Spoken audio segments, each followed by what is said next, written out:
Сайн байна уу? Та бүхэнд энэ өдрийн мэндийг хүргэе. Намайг Бочин гэдэг. Өнөөдөр би та бүхэнд валютын аж сэдвээр сургалт орох болно. За, валютын аж гэхээр яалтчгүй одоо өмнө нь зээл гэсэн сэдв үүссэн, инфляц гэсэн сэдв үүссэн, төв банк, бусад сэдвүүд үүссэн. Валютын аж бол яалтчгүй хүмүүсийн бас ойлгох шаардлагатай. Үүнийг дагаж цаашаа санхүүгийн шийдвэр гаргах шаардлагатай юм сэдв. Гэхдээ валютын аж маань яаж тогтсон юм бэ? Валютын аж гэдэг нь бол өөрөө валютын үнийг илэрхийлж байгаа.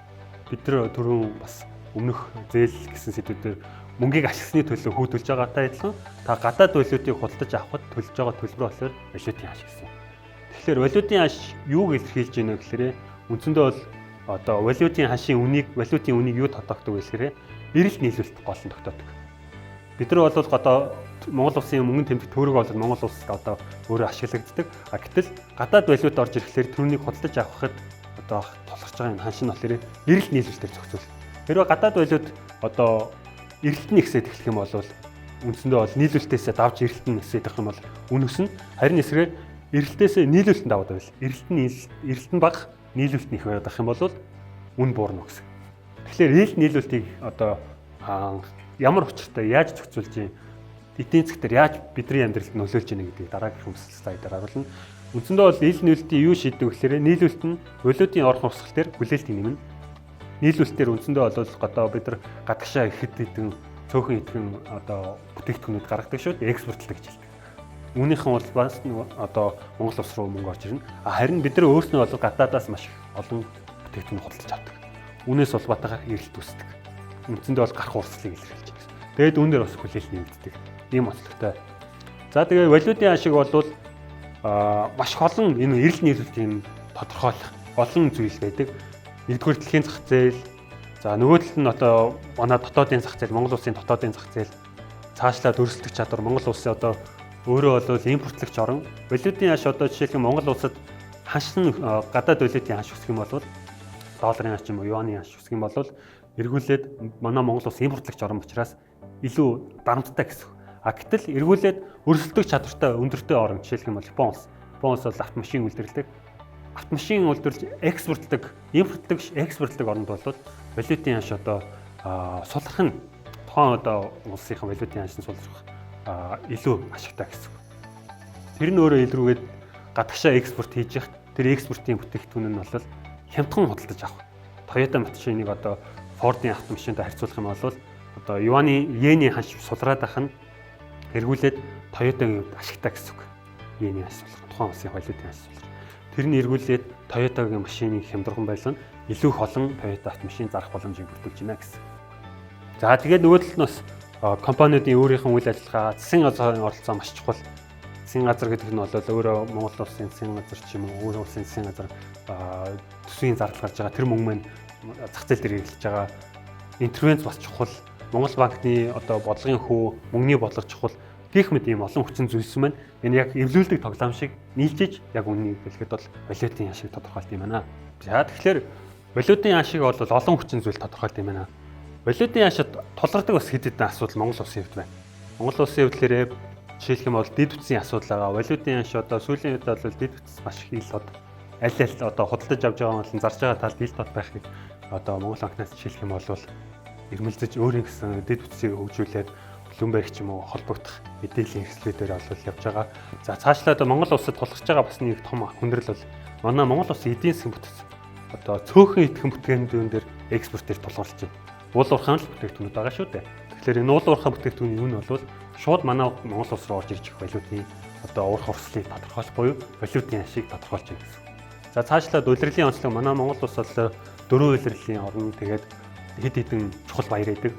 Үүнээсээ холбоорч одоо монголчуудын өөрийнх нь гаргаж байгаа шийдвэр нь өртөлдөж цагийн тулгаж гаргадаг нь эргүүлээд энэ одоо улирлын шин чанартай одоо валютын ашиг өөрчлөлтийг тодорхойлж байдаг. Цагаан сар бол болохыг хүн болгон мэддэг. Гэтэл цагаан сарын одоо жишээлх юм бол худалдан авалтыг бол яг цагаан сартаа тулгаж хийх. Голцоо одоо бэлгийн худалдан авалт гэдэг шүү дээ. Гадаадаас өмнөд төршөөс голцоо худалдаж авдаг. Үүнийг өөрчилж бэлдэж болно. Гэтэл цагийн тулгаж хийхлээр нэг дор хэмжээний эрэлт үүсгэх нь өөрөө эргүүлээд валютын ашиг өөрчлөлтөд оруулах ийм эрсдэлтэй байгаа. За тэгээд цаашлаад дөрөвдүгээр тал зах зээлийн үнэлэл. Зах зээл дээр бол хүн болгон янз янзын мэдээлэл явж байна. Тэр мэдээлэл мань өөрөө хүмүүсийг валют худалдаж авах одоо шийдвэрт нөлөөлж байдаг.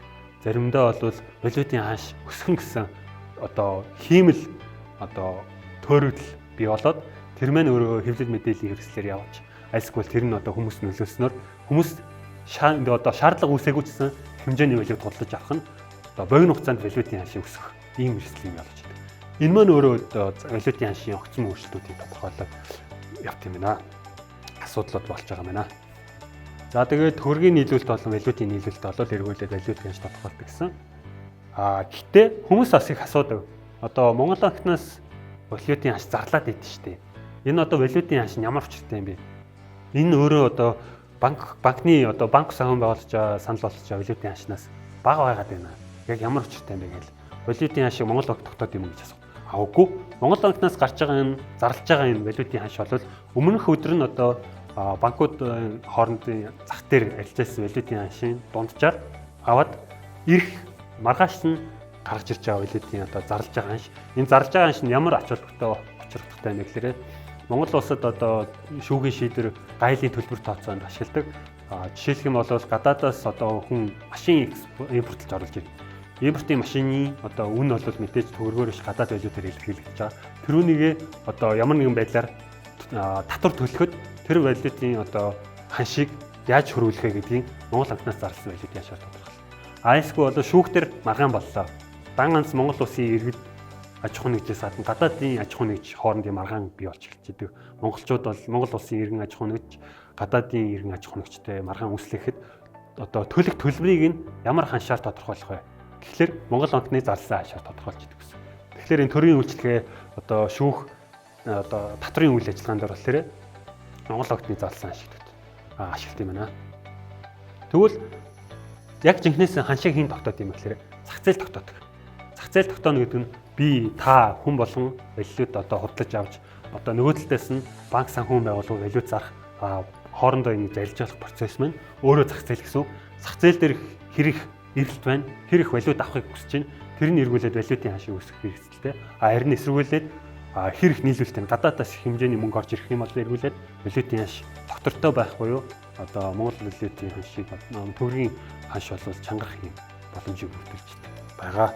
Тэгэхээр зах зээл бол валютын ханшийг тогтооно. Монгол банкнаас зөвхөн валютын ханшийг зарладаг ийм ялгаатай байгаа шүү. За тэгээ валютын ханш дээр нэг ойлголт өгдөг. Боломжийн гурвалжин ямар учиртай юм гэхээр бас нэг тийм хийсээр ойлголт хийж магадгүй. Гэхдээ та бүхэнд маш энгийнээр тайлбарлая. Энд чи боломжийн гурвалжин гэхээр энэ гурвалжин гурван талын аль нэгийг заавал орхих ёстой. Хэрвээ энэ гурыг нэг дор биелүүлнэ гэх юм бол боломжгүй гэсэн үг. Ичээ бол тогтмол ханшийн дэглэм гэж байна. Капитал контрол буюу одоо хөрөнгийн хязгаарлалт ямар нэгэн байдлаар хязгаар тавьчихыг хэлж байгаа. Гурт нь болохоор цөөр хөөгч ханшийн дэглэм гэж. Энд чи ямар зүйлсийг ярьдаг вэ гэхээр нэг талдаа бол тогтмол ханшийн дэглэм барьж явах болохоор ямар нэгэн зүйлийг золиослох шаардлагагүй байна.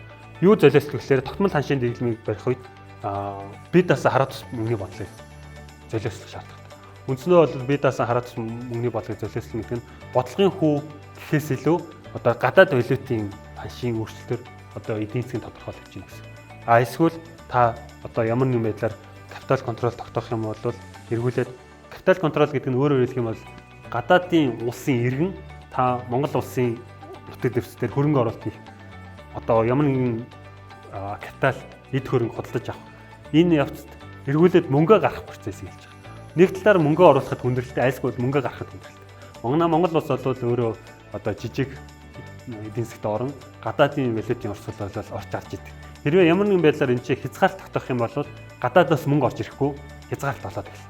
Тэгэхээр энэ эргүүлээд Монгол улс тохиролтой учраас ямар нэгэн байдлаар бол капитал контролыг сонгох нь аюултай гэсэн үг. За нөгөөл нь ямар нэгэн байдлаар цөөвөр ханшийн дэглэмийг сонгож байгаа бол та тухайн улс бол бие даасан хараа тус мөнгөний бодлогыг хэрэгжүүлж болно.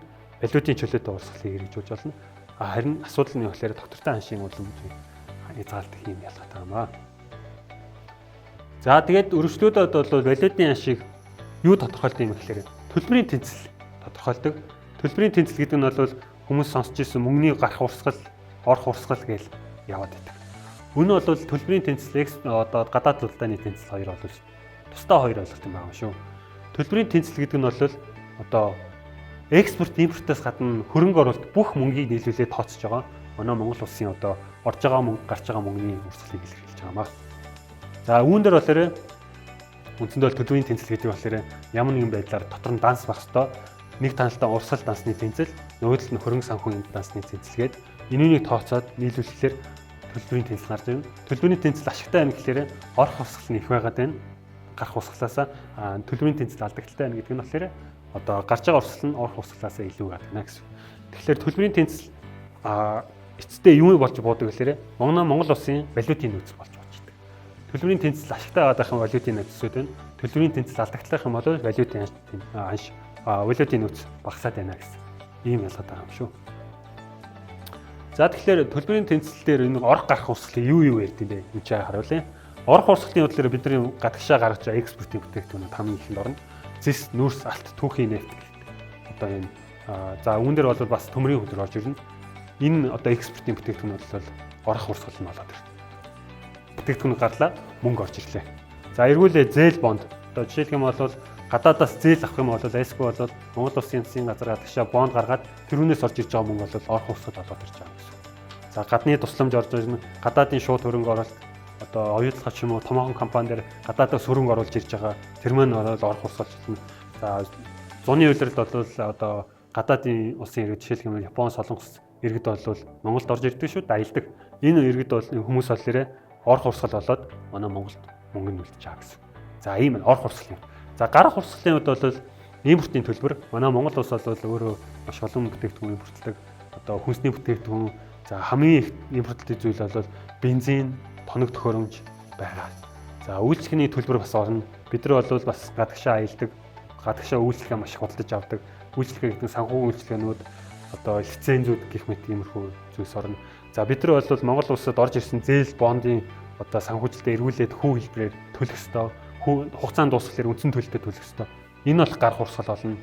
Ийм ялгаад. За тэгээд төлбөрийн тэнцэл бол орох гарах урсгалын одоо ялгаанаас гард юм байна. Энгийнээр бол. За тэгвэл 2023 оны эцсийн байдлаар одоо төлбөрийн тэнцэлээр орох урсгал нь юу байсан? Хамгийн их байсан. Гарах урсгал нь юу байсан? Хамгийн их байсан гэдгийг харуулъя. Орох урсгал дээр бол энэ чинь хоёр бүтээгдэхүүнийг онцолж харуулж байна. Нэгдүгээр талаар эцсийн баяжмал үндсэндээ бол 2.6 их тэрбум $, бол Монгол улс 2023 онд гадагшаа экспортлжээ. За нөгөө нүүрс бол 8.7 тэрбум $-ын хэмжээтэй нүүрс, коксч нүүрс гэж хэлдэг гарсан байна. Гэтэл эргүүлээд тоног төхөөрөмж маш их хэмжээгээр импортлдог. Учир нь их байлаар энэ одоо уул уурхайн одоо компаниуд маань тоног төхөөрөмж хэрэгтэй, шинэ машин, альсгүй бол машина одоо сэлбэг хэрэгтэй, гэмтэж муудсан эд зүйлийн сонирхох хэрэгтэй. Энэ өөрөө тоног төхөөрөмж болоод ийшээ импортоор орж ирнэ. Тэгэхээр гараад ивчихнэ гэсэн. За цаашлаад Монгол улс бол маш хэмжээний мөнгө бол гарах урсгал дээр юу гэдэг вэ? Аялал жуулчлал.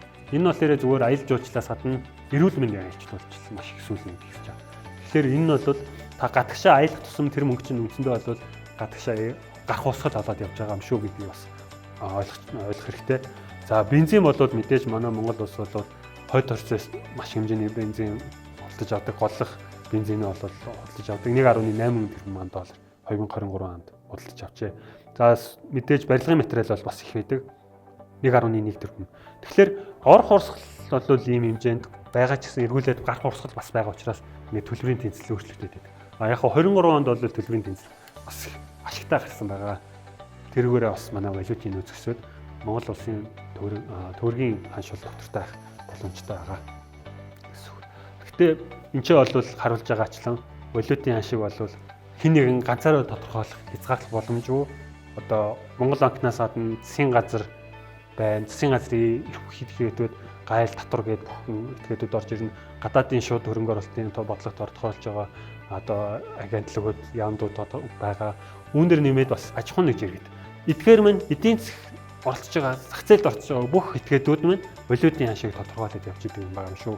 Монгол банк ямар үед бол оролцож эхэлдэг валютын ханшид оролцдог гэхээр Монгол ханш бол зах зээлийн зарчмыг даах ёстой гэдэг үндсэндээ бол валют зохицуулалтын тухайн хуулиндаа бусад холбогдох хуулиндаа тогтооцсон байдаг. Ямар үед оролцох вэ гэхээр огцон хэлцлийн үед оролцох. Жишээлх юм бол 3% гэж хэлж байгаа. Энд чинь валютын ханшийн дунджаар 3%-ээс даваад явчих юм валютын ханш. Даваад явчих юм бол энэ зах зээл дээр огцон хэлцэл бий болж байна. Эрсдэл бий болж байна гэхэд одоо интерфейс буюу зах зээл рүү мөнгө олох юм процесс болдог. Харин эсрэгээр бас нөгөө талаар валютын яаж одоо огцон өсөх савлрах ингээд хоёр процесс явж байгаа шүү. Хэрвээ гадаад валютын хаш өсгөх байх юм бол валют нийлүүлнэ, эрэлт нь их байгаад байх юм бол нийлүүлнэ. Харин эрэлт нь бага одоо нийлүүлэлт нь их байгаад байх юм бол Монгол банкнаас жишээлх юм бол эсрэг интерфейс буюу худалдаж авах юм процесс явагддаг. Тэгэхээр энэ маань өөрөө болов шууд автоматар зах зээлд орсон зах зээлийн одоо зарчмаад агаад үүн дээр бол хэрвээ ийм огцон хэрэгсэл буюу 3% өөрчлөлт бий болох юм бол тодорхой хэмжээнд олцож эхэлдэг. Ийм ялгаатай байгаа шүү. За тэгээд валютын ашиг гэдэг ийм том сэдвийн өрөөнд бол тодорхой хэмжээний мэдээлэл та бүхэнд өгсөн баг. Анхаарал тавьсан та бүхэнд баярлалаа.